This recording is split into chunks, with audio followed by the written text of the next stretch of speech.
Hello students. आज हम एक बहुत इम्पॉर्टेंट टॉपिक स्लैटर्स रूल पढ़ेंगे। ये टॉपिक बहुत सारे हेडिंग्स को क्लियर करता है, जैसे atomic radii, ionisation enthalpy, electronegativity और भी बहुत सारे कॉन्सेप्ट्स को क्लियर करता है। जैसे क्वेश्चंस आता है कि इनमें किसकी एटॉमिक रेडियाई ज़्यादा होगी, क्या करेक्ट ऑर्डर है। आयनाइजेशन एंथैल्पी का ऑर्डर आता है कि क्या करेक्ट ऑर्डर है इसके आयनाइजेशन एंथैल्पी का, इलेक्ट्रोनेगेटिविटी का। तो ये कॉन्सेप्ट्स जो हैं आपके कॉम्पिटिटिव एग्जाम्स के लिए बहुत हेल्पफुल हैं। तो आप जब इन कॉन्सेप्ट्स को बहुत क्लियर, कई बार कंफ्यूजन होता है कि कौन सा एटॉमिक रेडियाई किसका ज़्यादा है, किसकी आयनाइजेशन एंथैल्पी ज़्यादा है।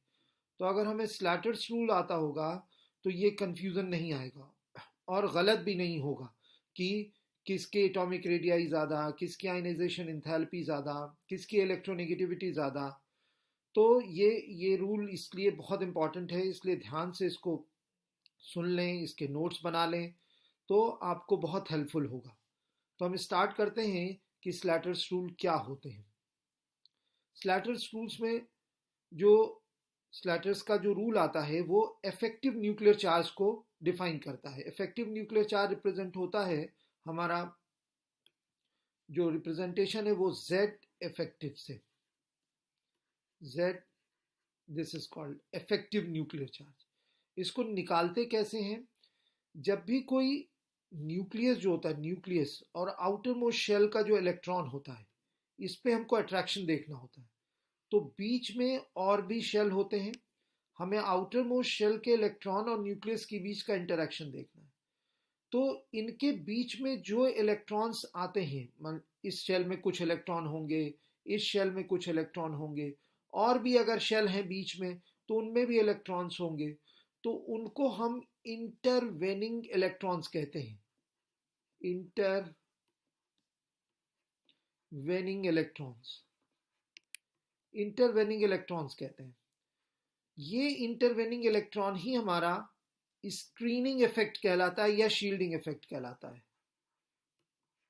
This is called shielding effect और स्क्रीनिंग इफेक्ट।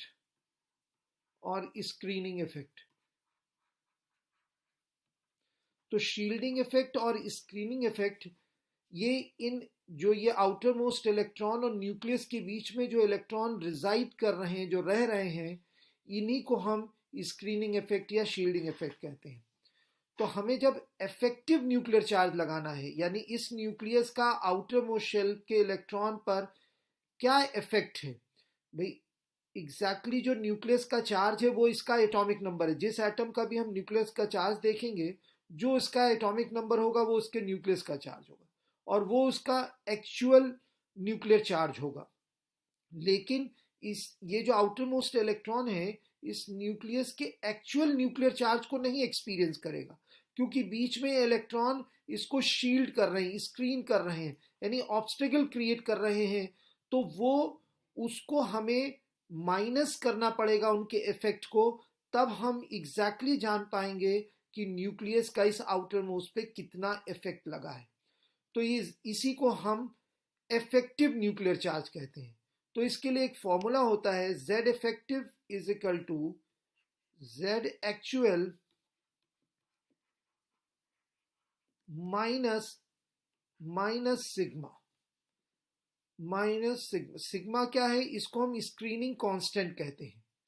ये जो स्क्रीनिंग कांस्टेंट हम निकाल लेते हैं, कैलकुलेट कर लेते हैं कि ये कैसे निकाला जाता है, ये सीख लें। Z इफेक्टिव कैलकुलेट करने के लिए हमें Z एक्चुअल माइनस सिग्मा चाहिए। तो हम बता देंगे कि इफेक्टिव न्यूक्लियर चार्ज इस पर्टिकुलर इलेक्ट्रॉन पर कितना अप्लाई हो रहा है। Z एक्चुअल क्या चीज है? जो उसका एटॉमिक नंबर होगा उस एटम का, वो इसका Z एक्चुअल कहलाएगा। और माइनस सिग्मा यानी स्क्रीनिंग कांस्टेंट हम कैसे कैलकुलेट करते हैं, तो इसी को हम स्लैटर्स रूल कहते हैं कि स्लैटर रूल्स के अकॉर्डिंग हम सिग्मा कैलकुलेट कर लेंगे और यहाँ उसकी वैल्यू रखेंगे और हमें Z इफेक्टिव मिल जाएगा। और ये बहुत आसान है।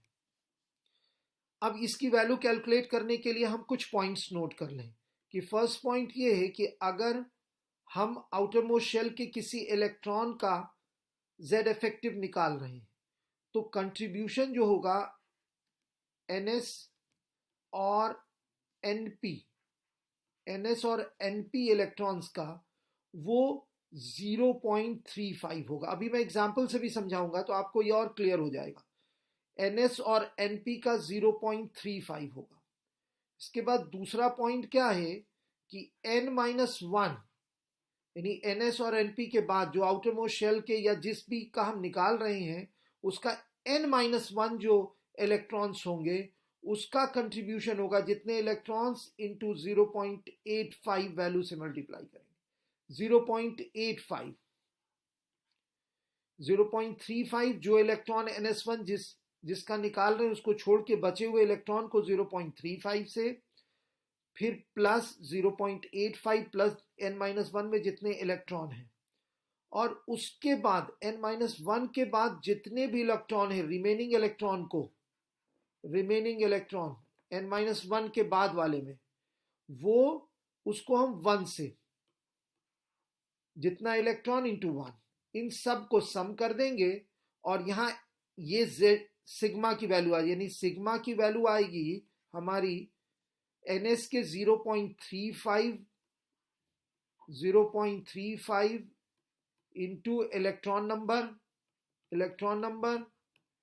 प्लस n-1 में जितने इलेक्ट्रॉन है यानी 0.85 इंटू इलेक्ट्रॉन नंबर फिर उसके बाद रिमेनिंग जितने इलेक्ट्रॉन है 1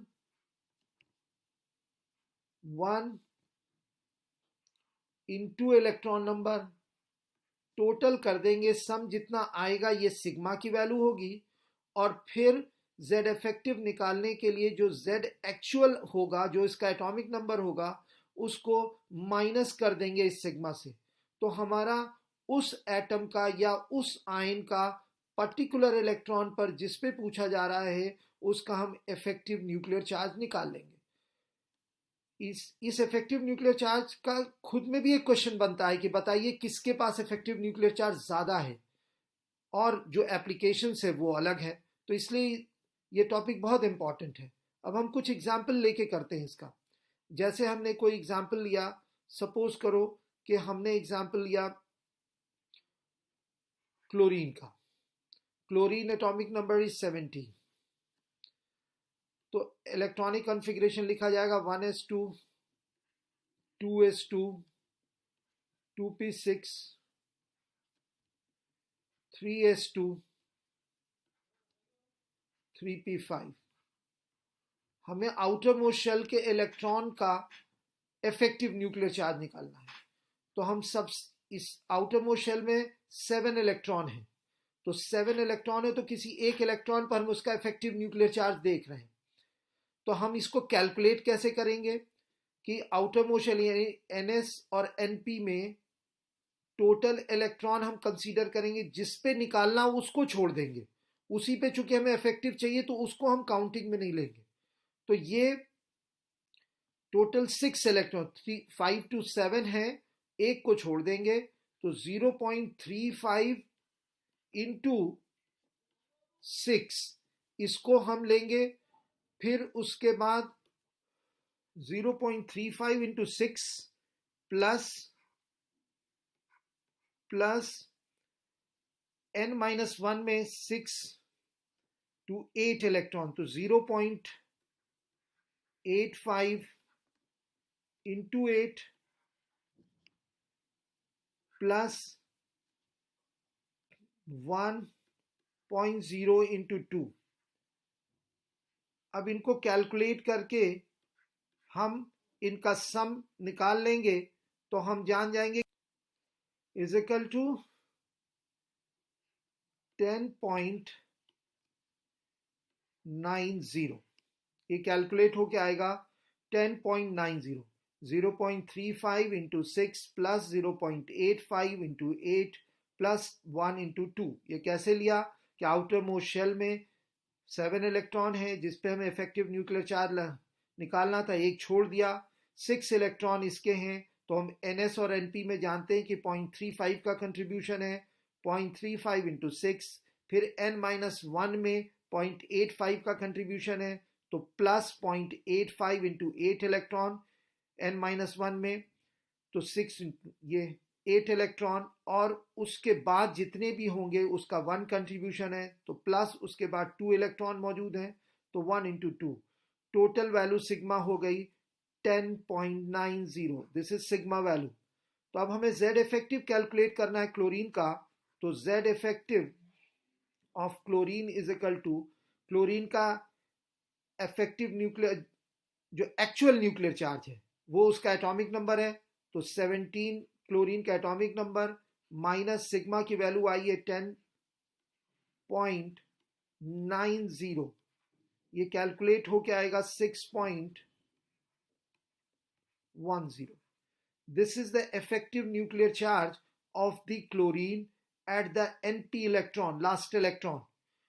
अब अगर हम ये देखें इसी जगह पर हम Cl माइनस का निकालें effective nuclear charge Cl minus, तो हम आसानी से बता देंगे कि Cl और Cl माइनस में किसकी एटॉमिक रेडियाई ज्यादा होगी।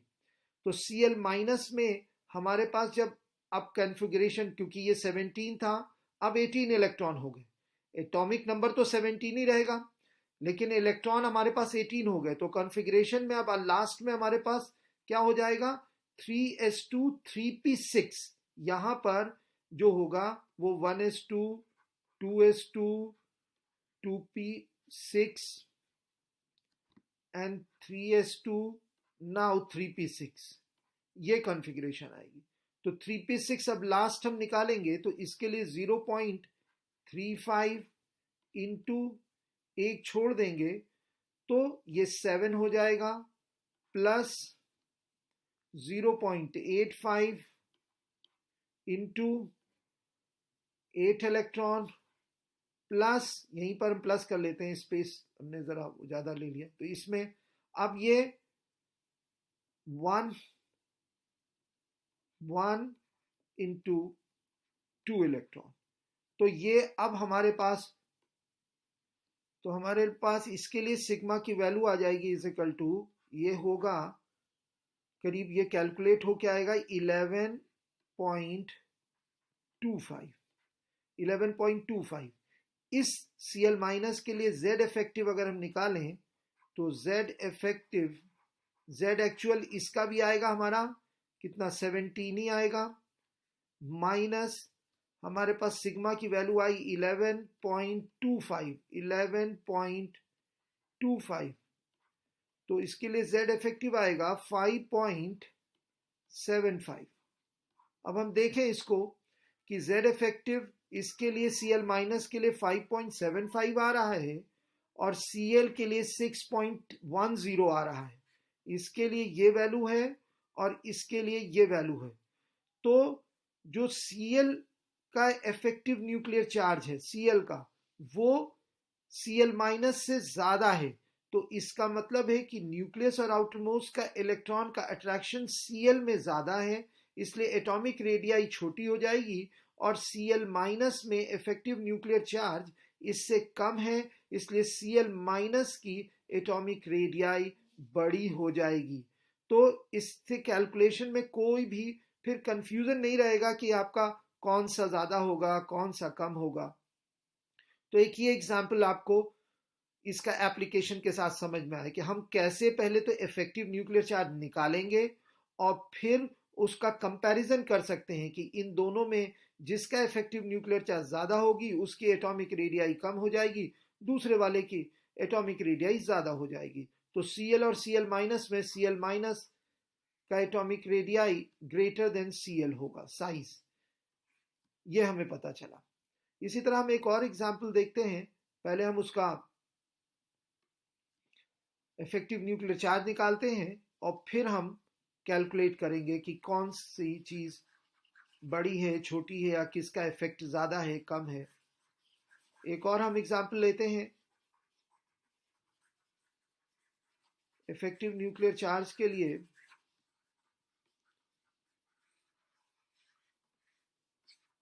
अब कई बार ये पूछ ले कि effective nuclear charge 3D electrons का बताइए, 3D इलेक्ट्रॉन्स का। 3d इलेक्ट्रॉन्स का इफेक्टिव न्यूक्लियर चार्ज हमको बताना है। तो उसमें हम एग्जाम्पल ले लें। मान लीजिए हमने एग्जाम्पल लिया मैग्नीज का। Manganese atomic number is 25। Manganese atomic number is 25। जब हम इसको कैलकुलेट करेंगे तो पहले इसका इलेक्ट्रॉनिक कॉन्फ़िगरेशन लिखेंगे 1s2, 2s2, 2p6, 3s2, 3p6 और 4s2, 3d5। हमें 3d5 का चाहिए, यानी हम इसको ऐसे भी लिख सकते थे 3d5, 4s2।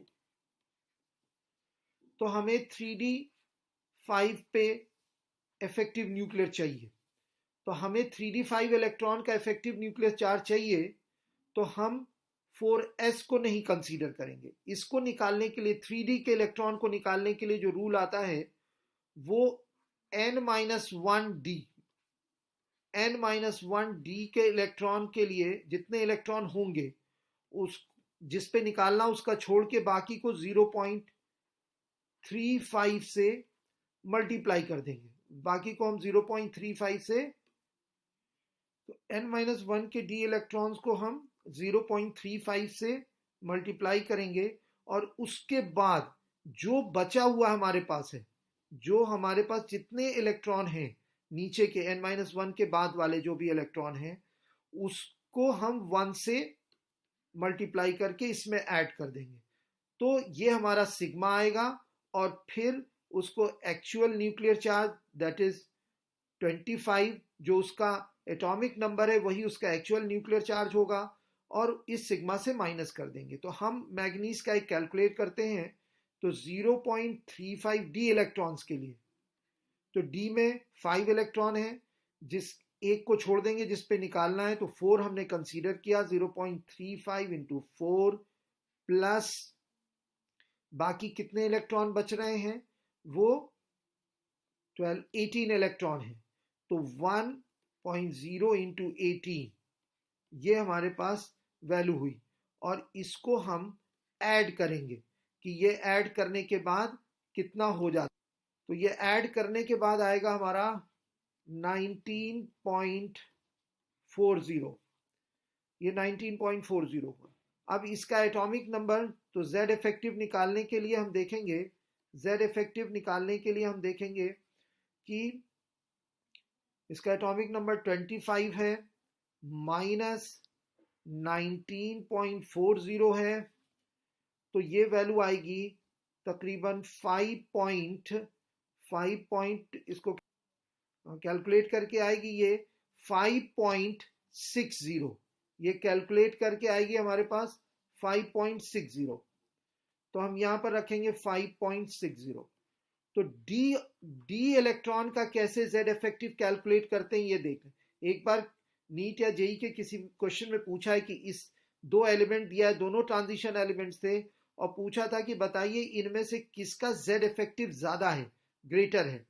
कि क्रोमियम या मैग्नीज को कंपेयर कर लिया, क्रोमियम और मैग्नीज में अगर हम कंपेयर करें तो देखेंगे कि किसका Z इफेक्टिव ज्यादा है, या इनके ऑक्सीडेशन स्टेट निकाल कर कह दे Cr2 plus and Mn2 plus में बताइए, Cr3 प्लस और Mn2 प्लस में बताइए किसका Z इफेक्टिव ज्यादा है।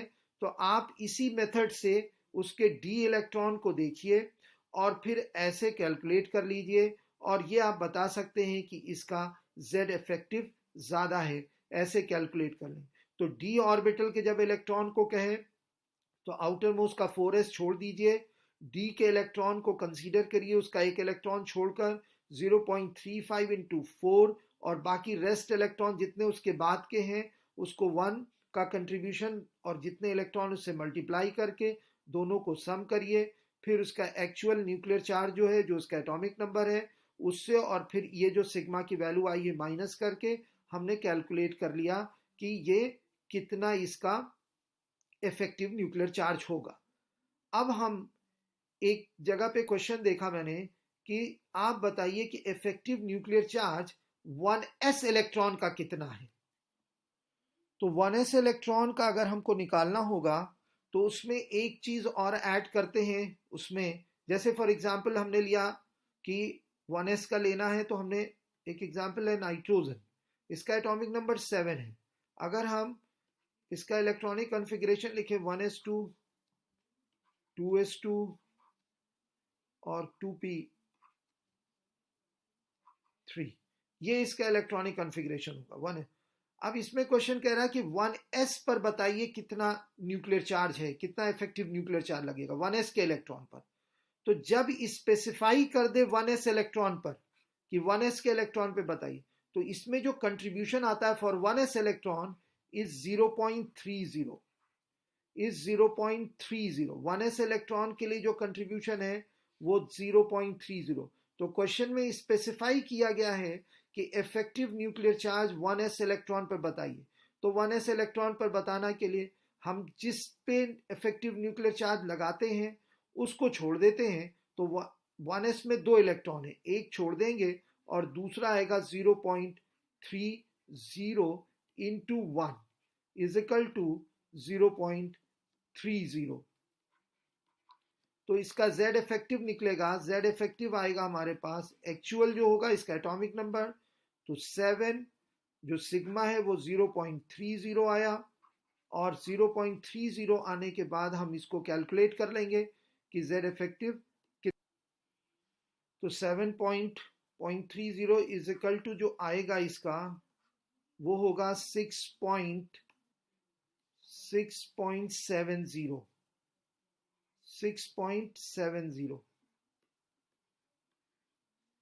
ये इसका Z इफेक्टिव आएगा। क्योंकि जब हमसे स्पेसिफाई कर रहा है कि 1s इलेक्ट्रॉन का इफेक्टिव न्यूक्लियर चार्ज बताइए, तो इनका कंट्रीब्यूशन 0 हो जाएगा, इनका कंट्रीब्यूशन नहीं कंसीडर करेंगे, हमें 1s का ही निकाल कर देना होगा। तो ये इस तरीके से अगर हम कैलकुलेशन करेंगे तो हम Z इफेक्टिव कैलकुलेट कर लेंगे।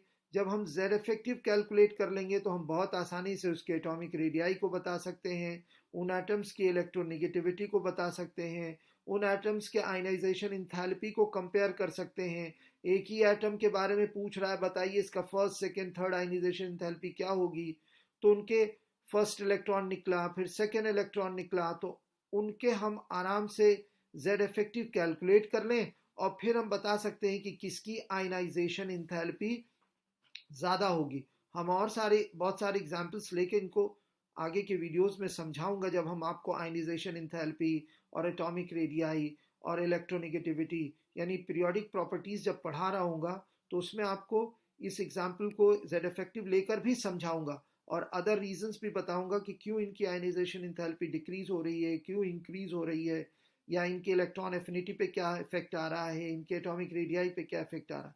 यहाँ पर एक मैं और छोटा सा एग्जाम्पल लेता हूँ, इसकी एप्लीकेशन वो बहुत ही इंटरेस्टिंग एप्लीकेशन है कि इस स्लैटर्स रूल का क्या एप्लीकेशन है, क्या यूज हुआ है यहाँ पर। तो ये that is also very important application. जो एक इसका इंपॉर्टेंट एप्लीकेशन है, जैसे हम आर्गन आर्गन ले AR, इसका एटॉमिक नंबर है 18, इसका कॉन्फ़िगरेशन लिखेंगे 1s2 2s2 2p6 3s2 3p6। और इसके बाद जो एलिमेंट आता है वो आ गया पोटेशियम 19 एटॉमिक नंबर, इसका कॉन्फ़िगरेशन लिखेंगे 1s2 2s2 2p6 3s2 3p6। अब इसके कॉन्फ़िगरेशन में दो चीज हो सकती है, एक तो हम लिखते हैं 4s1 जो लिखते हैं, और दूसरी पॉसिबिलिटी भी है इसके कॉन्फ़िगरेशन में, वो है 1s2 2s2 2p6 3s2 3p6 3d1। क्योंकि आर्गन में 3s2 3p6 आया है तो 3d वैकेंट है, 3d वैकेंट है इसके अंदर। तो जब हम पोटेशियम 19 इलेक्ट्रॉन को फिल करेंगे तो अब हमारे पास 4s में इलेक्ट्रॉन जाए या 3d में इलेक्ट्रॉन, क्योंकि 3d भी वैकेंट है। तो प्रेफर हमने किया 4s1 को, 3d1 को नहीं किया। ये भी हम इस स्लैटर रूल से समझ सकते हैं कि बहुत आसानी से कि हमने 4s1 को क्यों प्रेफर किया। तो हम दोनों का z इफेक्टिव जरा कैलकुलेट कर लें कि 4s1 वाले के लिए भी और हम 3d1 वाले के लिए भी, दोनों के लिए हम z इफेक्टिव कैलकुलेट। तो अब हम z इफेक्टिव जो निकालते हैं 4s1 के लिए निकाल रहे हैं। तो अगर हम इसका z इफेक्टिव 4s1 पे देखेंगे तो इस वाले इलेक्ट्रॉन को, ये जो इलेक्ट्रॉन 4s1 पे है, इसको हम छोड़ देंगे, बाकी का कैलकुलेशन करेंगे। तो 0.35 फॉर ns इलेक्ट्रॉन, तो इस पे तो कोई इलेक्ट्रॉन हमें कंसीडर करना नहीं है, दैट इज 0, प्लस जो n-1 के इलेक्ट्रॉन है वो है 0.85 इंटू 8, प्लस उसके नीचे जितने होते हैं वो सब 1 contribution, 1.0 into 10 is equal to कितना आया, 16 या आएगा 8, 16.8। इसका इफेक्टिव न्यूक्लियर चार्ज आएगा, एक्चुअल चार्ज 19 माइनस सिग्मा जो है वो 16.8 आया, तो ये हो के आएगा हमारा 2.20। अब हम कैलकुलेट करते हैं इस नीचे का, जिसमें हमने कंसीडर किया है कि 3D के इलेक्ट्रॉन को हम कंसीडर करते हैं। तो हमने रूल पढ़ा है कि 3D के इलेक्ट्रॉन को कंसीडर करते हैं तो जितने इलेक्ट्रॉन D में हैं, एक छोड़कर जिस पे इफेक्टिव न्यूक्लियर चार्ज निकाल रहे हैं, तो बाकी क्या होगा 0 पॉइंट, तो D में एक ही इलेक्ट्रॉन है, इसी पे हमको कैलकुलेट करना है, तो हमारा 0.35 इंटू 0 प्लस बाकी जितने हैं D के लिए जब कैलकुलेट करते हैं तो रेस्ट हमारे पास कितना इलेक्ट्रॉन बचा, उसका contribution 1 into 18 is equal to 18। तो जो सिग्मा आया वो 18 आया। तो अब इफेक्टिव न्यूक्लियर चार्ज अगर हम देखें तो वो आएगा हमारा 19 माइनस 18 इज इक्वल टू 1।